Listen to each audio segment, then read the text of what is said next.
Welcome to the show of அரசியல் நையாண்டு. இன்னைக்கு நம்ம வீடியோல கலக்க போற அந்த 5 அரசியல் தலைவர்கள் யாரு அப்படிங்கறத பாக்குறதுக்கு முன்னாடி சேனலை மறக்காம சப்ஸ்கிரைப் பண்ணிக்கோங்க. ஏன்னா வழக்கம் போல சனிக்கிழமை நல்ல காமெடிஸோட உங்ககிட்ட வந்து நாங்க வந்து சேர்ப்போம். ஸோ அதை நீங்க பார்க்கணும்னா சப்ஸ்கிரைப் பண்ணா மட்டும் தானே முடியும். ஸோ மறக்காம அதை பண்ணிக்கோங்க. இப்போ நம்ம வீடியோக்குள்ள போகலாம்.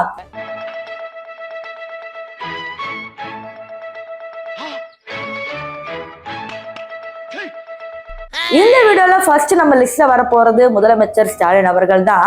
அரசியல் நையாண்டில எப்பவுமே இவர் வந்து இடம் பிடிச்சிருவாரு. ஆக்சுவலி உதயநிதி ஸ்டாலின் வந்து துணை முதலமைச்சர் ஆகிறதுக்கு முன்னாடி அவர் தான் ஆக போறாரு அப்படிங்கிற மாதிரி நம்ம யாருமே கெஸ் பண்ணிருக்க மாட்டோம். பட் ஒரு சில ரூமர்ஸ் எல்லாம் வரும்போது மீடியா அண்ட் பிரஸ் எல்லாம் சுத்தி வளைச்சு ஸ்டாலின் அவர்கள் கிட்ட பல கொஸ்டின்ஸ் கேட்டாரு. அதற்கு ஸ்டாலின் அவர்கள் கொடுத்த தக் ரிப்ளை பார்த்துட்டு வாங்க. அமைச்சர் உதயநிதி ஸ்டாலின் துணை முதலமைச்சராகணும்னு பல்வேறு கோரிக்கைகள் வலுத்திருக்கு. முதலமைச்சர் பரிசீலிப்பாரா? வலுத்திற்கு தவிர பழுத்திருக்கு.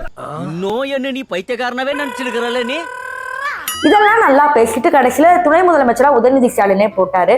ஒருவேளை இதுதான் மன்னராட்சின்னு மக்கள் சொல்றாங்களோ? நம் ராஜதந்திரங்கள் அனைத்தும் வீணாகிவிட்டதே. இன்னும் பயிற்சி வேண்டுமோ?